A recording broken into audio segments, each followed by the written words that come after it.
Tunggu. Kenapa kau nimbak aku suap di muka Pak Guru? Kenapa maksud mau kasih lihat romantis dengan anak cewek? Di Pak Guru ini ada anak kita, ada pengelawin yang begini.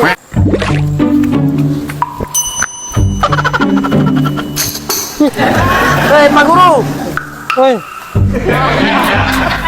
Berluan kan ya? Ibu saya mau pesan bakso 5 mali putri. Bakso itu kayak petasan, bakso Nelson. Ada ini bungkus ibu. Nih buat lo yang pengen banget jajanan bakso. Di lapak bakso Ainasia pasti lo bakal ketagihan.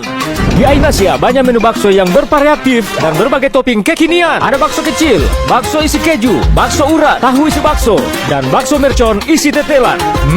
Apalagi ini, bakso bakar dengan aroma dan tampilan yang menggoda bisa membuat lo ketagihan. Ayo kunjungi lapak Ainasia, rajanya bakso. Berduaan ngon ini biar malam Jumat. Ada apa Pak Guru ini? Para bapak lo Timah Mali Putri ada suruh beli bakso.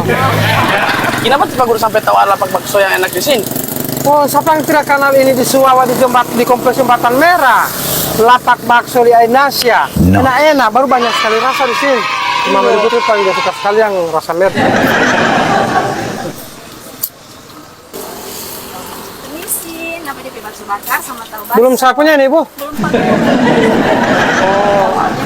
Ada Mau makan banyak sekali. Apin. Pak Guru tidak tahu ini bakso bakar ini banyak sekali. Tunggu. Kenapa kau nimbak aku suap di muka Pak Guru? Tidak ada sopan ngono anak-anak muda ini, Kenapa Pak Guru? Ya, Pak Guru ini pernah muda kamari, tapi tidak ada baku suap di muka orang begini. Baku suap itu cukup berdua. Nggak ada maksud mau kasih lihat romantis dengan nggak ada cewek. Pak Guru ini ada anak kita, ada pengelawin yang begini. So pernah lah, cepat mau oke. Balik orang ke buru-buru kang lele, so pernah le.